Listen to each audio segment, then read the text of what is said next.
ہم کو طیبہ نگر جانا تھا۔ اس اللہ کے بندے نے کہا ہم تو بس ایک ہی طیبہ نگر کو جانتے ہیں جو کہ مدینہ ہے، جس طیبہ نگر کو ہم جانتے ہیں وہاں تمہیں لے آئے ہیں۔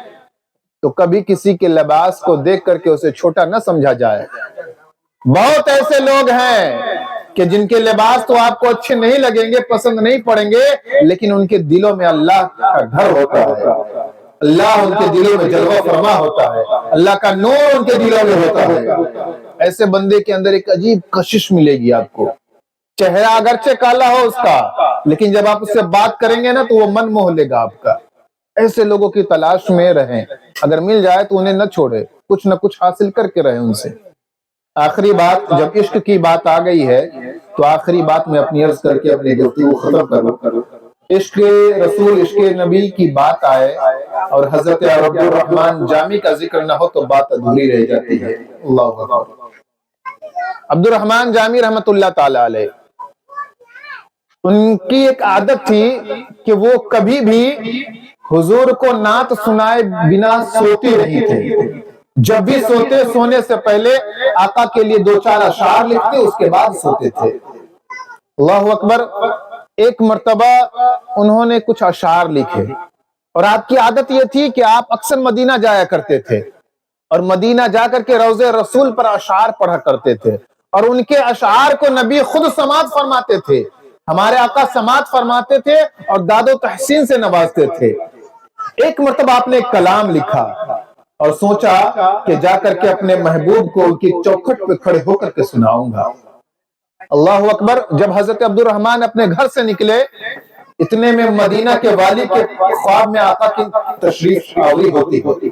ہمارے آقا تشریف لاتے ہیں مدینہ کے حاکم کے خواب میں اور کہتے ہیں سنو، فلاں علاقے سے، فلانے راستے سے عبد الرحمن نام کا ایک آدمی آ رہا ہے، اس کو مدینہ میں نہ آنے دینا۔ اللہ اکبر۔ ایک عاشق آ رہا ہے اور معشوق کہہ رہا ہے کہ مدینہ میں اس کو نہ آنے دینا۔ حاکم نے سوچا کہ کوئی آدمی ہوگا جس کی انٹری مدینہ میں ممنوع ہے، اس کو نہ آنے دیا جائے، تو اس علاقے کے اس راستے پر حاکم نے سپاہی لگا دیے کہ ہر آدمی سے نام پوچھنا، نام پوچھنے کے بعد جو اپنا نام عبد الرحمن بتائے اس کو مدینہ میں نہ آنے دینا۔ سپاہی جاتے ہیں، راستے پر کھڑے ہو جاتے ہیں، جیسے ہی حضرت عبد الرحمن آتے ہیں ان سے پوچھا آپ کا نام کیا ہے؟ کہا عبد الرحمن۔ کہا کس علاقے سے؟ کہا فلاں علاقے سے۔ کہا آپ کو مدینہ میں جانے کی اجازت نہیں ہے۔ اب سوچئے، ایک عاشق پیدل گھر سے نکل کے آیا ہے اپنے محبوب کے چوکھٹ پہ نعت سنانے کے لیے، اور اس عاشق کو مدینہ میں حاضری نہیں مل رہی۔ بیچارے غمگین ہو گئے، پریشان ہو گئے، مجھ کو مدینہ میں کیوں نہیں آنے دیا جا رہا؟ آپ لوٹ گئے، لیکن ارادہ تھا کہ سنا کے رہیں گے اپنے آقا کو۔ آپ اپنا بھیس بدل لیتے ہیں، ایک قافلے والے کے پاس گئے۔ قافلہ والے جب جا رہے تھے تو ان سے کہا اے قافلے والو، تم مجھے مدینہ لے چلو، بدلے میں جتنا پیسہ مانگو گے دوں گا۔ قافلے والوں نے کہا ٹھیک ہے۔ قافلے والوں نے کہا کہ آپ ایسے جائیں گے تو سب پہچان لیں گے، ایسا کریے آپ ہمارے صندوق میں بند ہو جائیے، صندوق میں بند ہو جائیے، ہم آپ کو صندوق میں بند کر کے مدینہ لے جائیں گے۔ عشق میں وہ عاشق صندوق کے اندر بند ہو گئے، حضرت عبد الرحمن صندوق کے اندر بند ہو گئے۔ جب جانے لگے تو پھر سے ان کو سپاہیوں نے پکڑ لیا۔ عبد الرحمن آپ کو ہم نے منع کیا ہے، آپ داخل نہ ہو مدینہ میں۔ پھر سے ان کو روک دیا گیا، صندوق میں بند ہو کر کے عاشق معشوق کے پاس جا رہا ہے، لیکن بند کر دیا گیا۔ اب آپ نے آخری حربہ استعمال کیا کہ نبی کے بارگاہ میں جانا ہی ہے، تو اب کیا کیا جائے؟ ایک چرواہا تھا جو بھیڑ بکری چرا رہا تھا، آپ نے ایک بھیڑ کی کھال اپنے اوپر لپیٹ لیا اور بھیڑ کی طرح رینگتے ہوئے مدینہ جانے لگے۔ پھر سپاہیوں نے پکڑ لیا کہ پھر سے عبد الرحمن بھیڑ کے ساتھ آ رہے ہیں، سپاہیوں نے پکڑ لیا۔ اتنا دیکھنا تھا کہ حاکم نے آپ کو جیل میں ڈال دیا، مدینہ کا جو حاکم تھا اس نے جیل میں ڈال دیا۔ رات ہوتی ہے، حاکم کے خواب میں پھر سے آقا کی تشریف آوری ہوتی ہے، ہمارے نبی تشریف لاتے ہیں۔ کہا اے حاکم، اے امیر مدینہ، تم نے میرے غلام کو عبد الرحمن کو جیل میں کیوں ڈال دیا؟